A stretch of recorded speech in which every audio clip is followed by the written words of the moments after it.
কাতারের work visa নিয়ে 2026 সালের সর্বশেষ আপডেট এবং বর্তমান পরিস্থিতি নিচে বিস্তারিত আলোচনা করা হলো।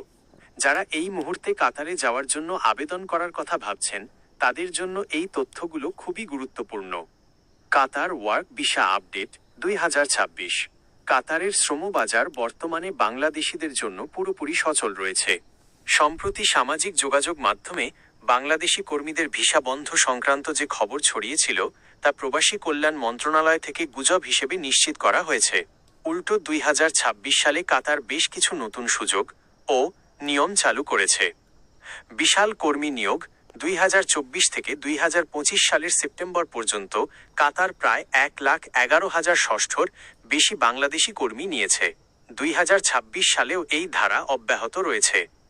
10 বছরের আবাসিক ভিসা কাতার সরকার সম্প্রতি ফেব্রুয়ারি 2026 উদ্যোক্তা এবং শীর্ষ পর্যায়ের নির্বাহীদের জন্য 10 বছরের দীর্ঘমেয়াদী আবাসিক ভিসা চালুর ঘোষণা দিয়েছে।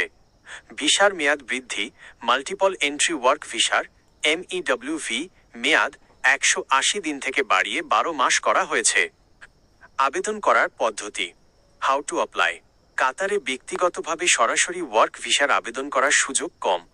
এটি মূলত একটি স্পন্সরশিপ ভিত্তিক প্রক্রিয়া। 1. জব অফার সংগ্রহ। প্রথমে আপনাকে কাতারের কোনো নিবন্ধিত কোম্পানি থেকে চাকরির অফার বা ডিমান্ড লেটার পেতে হবে। 2. চুক্তি স্বাক্ষর। কোম্পানি আপনাকে একটি লেবার কন্ট্রাক্ট শ্রম চুক্তি পাঠাবে, যাতে আপনার বেতন ও অন্যান্য সুযোগ সুবিধা উল্লেখ থাকবে। 3. কাতার ভিসা সেন্টার QVC। বাংলাদেশে ঢাকা ও সিলেটে কাতার ভিসা সেন্টার রয়েছে। সেখানে আপনাকে পাসপোর্ট নিয়ে গিয়ে বায়োমেট্রিক, আঙুলের ছাপ এবং মেডিকেল টেস্ট সম্পন্ন করতে হবে। 4. Visa stumping.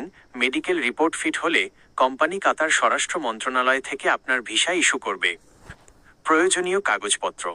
ন্যূনতম 6 মাস মেয়াদি বৈধ পাসপোর্ট সাইজের রঙিন ছবি, সাদা ব্যাকগ্রাউন্ড। শিক্ষাগত যোগ্যতার সনদ যদি পজিশনের জন্য প্রয়োজন হয়। কোম্পানি থেকে পাওয়া নিয়োগপত্র, এমপ্লয়মেন্ট কন্ট্রাক্ট। সতর্কবার্তা। ফ্রি ভিসা সম্পর্কে সাবধান। কাতার সরকার এবং বাংলাদেশ দূতাবাস বারবার সতর্ক করেছে যে কাতারে ফ্রি ভিসা নামে কোনো ভিসার অস্তিত্ব নেই। এর থেকে বড় অনেক দালাল চক্র ফ্রি ভিসারও কথা বলে টাকা হাতিয়ে নেয়। মনে রাখবেন, কাতারে প্রতিটি কর্মীকে অবশ্যই একটি নির্দিষ্ট কোম্পানির অধীনে কাজ করতে হয়, অন্যথায় আপনি আইনি জটিলতায় পড়তে পারেন। আপনি কি নির্দিষ্ট কোনো কাজ, যেমন ড্রাইভিং, কনস্ট্রাকশন বা ক্লিনার নিয়ে কাতারে যেতে চাচ্ছেন? জানালে আমি সেই কাজের বেতন এবং প্রয়োজনীয় দক্ষতা সম্পর্কে আরও সঠিক তথ্য দিতে পারব।